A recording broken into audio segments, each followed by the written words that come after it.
Thank you very much, Your Excellency. It now gives me great pleasure to introduce Ms. Bridget Gabriel, CEO and President of Act for America. Bridget, I'm absolutely delighted to have you here today. The floor is yours.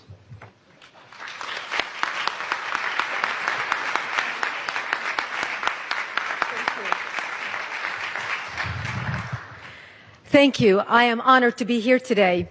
Ladies and gentlemen, it is an honor and privilege to be here today speaking in defense of Jews worldwide and the evils of anti-Semitism. As you notice, I am wearing a Star of David.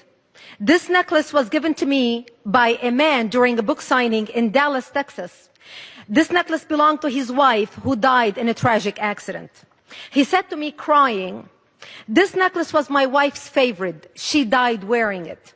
She considered you her hero for your work for the Jewish people.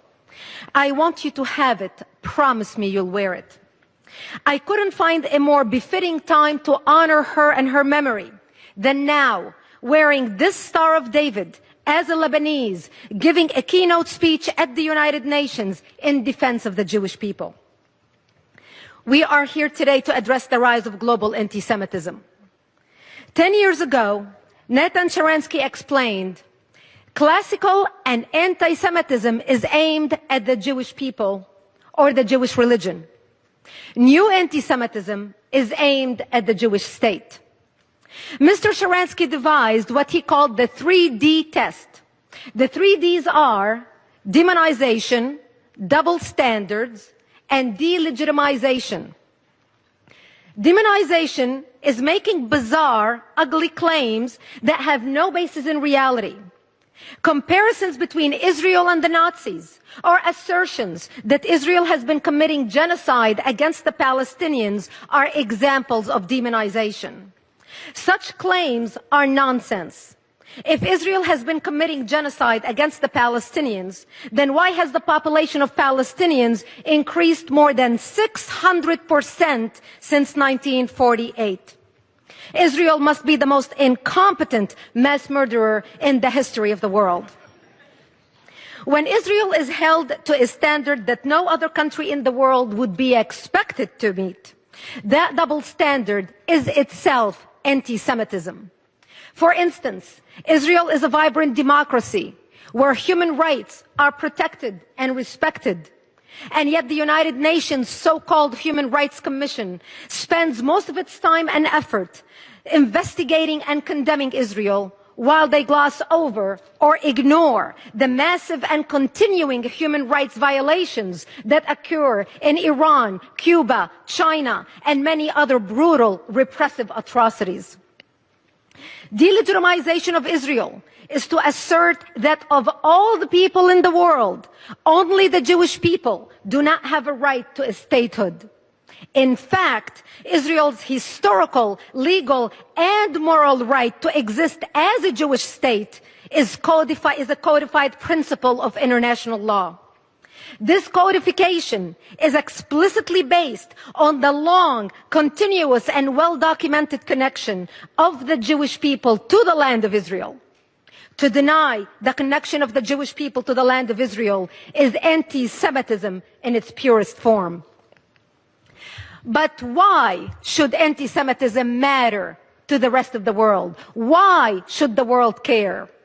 It should, not merely because it's morally repugnant, which it most definitely is.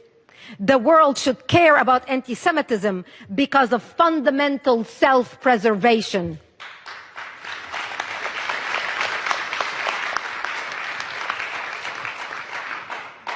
The stark truth is that the world stands at the edge of a deep, dark precipice. At the bottom lurks another Holocaust that has already begun. This time, the genocide is not only against the Jews. The so-called Islamic State had made it abundantly clear that it can be committed against non-Jews. ISIS persecuting and killing members of every religious, ethnic, and nationalistic community they encounter. ISIS is slaughtering Syrians, Iraqis, Lebanese, Palestinians. ISIS is slaughtering Christians, Sunnis, Shiites, Alawites, Kurds, Druze, and Yazidis. ISIS floods the internet with stomach-churning images and videos of mass executions, severed heads, and crucifixions. We see children slaughtered in front of their parents and parents slaughtered in front of their children. This viciousness is a part of a calculated strategy explicitly intended to terrorize anyone and everyone who does not submit to their version of Islam. ISIS has officially declared its intent to rule the world. Their founding document, the declaration of their caliphate, bears the modest title, هَذَا وَعْدُ اللَّهِ. It means in Arabic, this is the promise of God. They declare that God promised to Muslim, quote, leadership of the world and mastership of the earth, end quote. Their declaration of a worldwide caliphate reveals their governing philosophy. Quote, by Allah, if you disbelieve in democracy, secularism, nationalism, as well as all the other garbage and ideas from the West, and rush to your religion and creed, then by Allah, you will own the earth, and the East and the West will submit to you. Remember, ladies and gentlemen, savagery is not merely their strategy. It is an article of their faith. They commit genocide in the name of Allah. Israel has been familiar with the concept and the reality of genocide in the name of Allah for a long time. The war that ISIS has declared on the world is the same war as the war that Hamas has been waging against Israel for decades.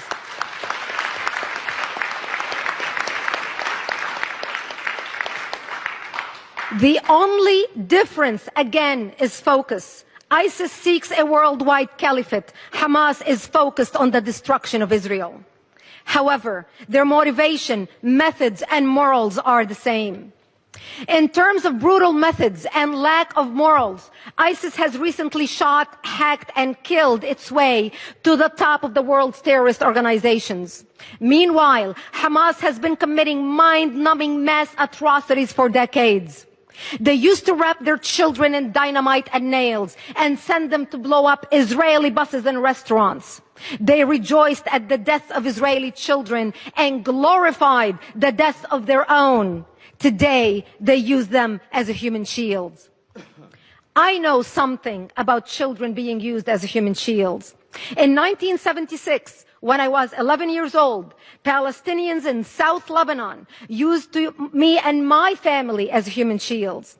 They employed exactly the same technique that Hamas uses in Gaza today. They set up artillery or rocket launchers in front of my bomb shelter and fired a barrage towards Israel. They would pack up and run as quickly as possible, leaving my family to the devastation of return fire. Today, Hamas hides behind human shields on a much larger scale. Hamas routinely uses schools, mosques, hospitals, and other civilian locations for weapons storage, missile launch sites, and other military purposes. They fire rockets on martyrs from these places with the explicit intention of drawing return fire from the Israelis, hoping that they will produce photogenic civilian corpses for display in the media. Hamas and ISIS share a common motivation.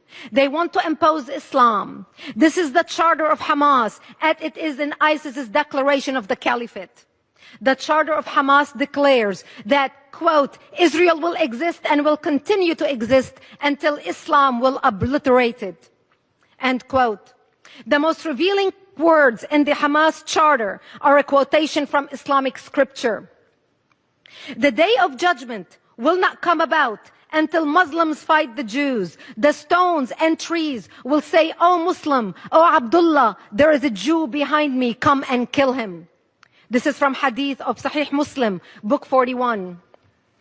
But Hamas has a problem. In Israel, Jews don't hide behind stones or trees. In Israel, Jews stand up and defend themselves. Israelis have learned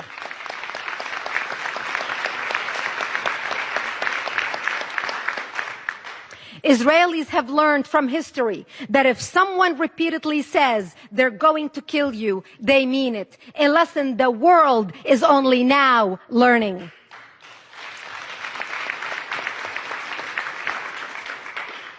70 years ago, the world stood by as the Jews of Europe went out the chimneys.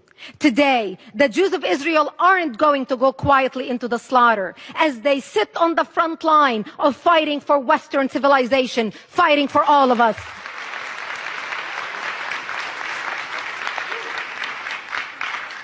Those who seek to exterminate the Jews are not going to stop with the Jews. That should have been the lesson of the Holocaust. That must be the lesson of the rise of ISIS. Once the international mass murder of innocent civilians was legitimized against Israel, it was legitimized everywhere, constrained by nothing more than the strong-held beliefs of those who would become the mass murderers. Because the Palestinians were encouraged by most of the world to believe that the murder of innocent Israeli civilians is a legitimate tactic to advance their Palestinian cause, the Islamists believe that they may commit mass murder anywhere in the world to advance their holy cause. As a result,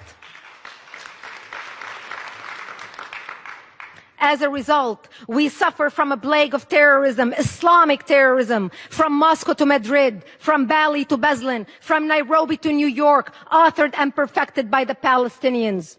Israel and the United States are not separate targets of Islamic terrorism. The whole world is their target, and the world better learn this lesson and learn it fast.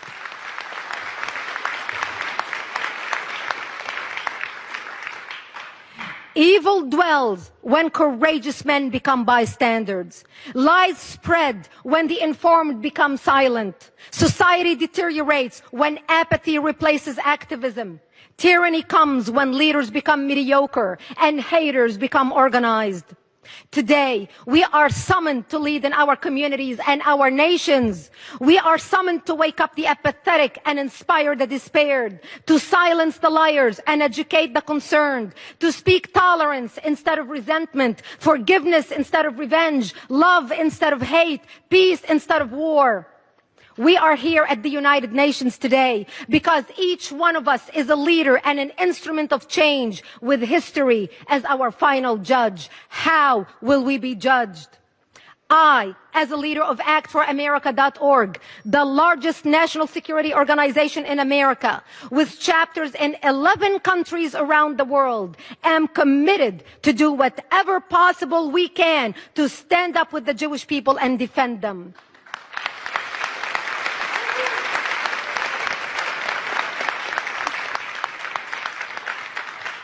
The civilized world must band together in solidarity to ensure that people of all faiths can live in peace and harmony, and that Jews are never persecuted and victimized by barbaric, murderous ideologies ever again. That Jews can walk in any street in the world with their head held high and safe. That Israel, the Jewish state, the only democracy in the Middle East, continues to shine as a beacon of light in the darkest regions of the world. Thank you for having me here today. It's been an honor.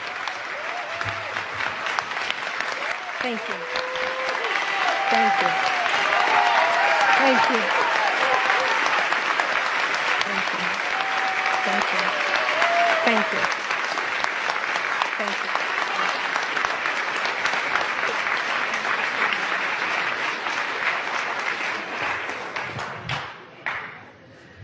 Thank you, Ms. Bridget Gabriel.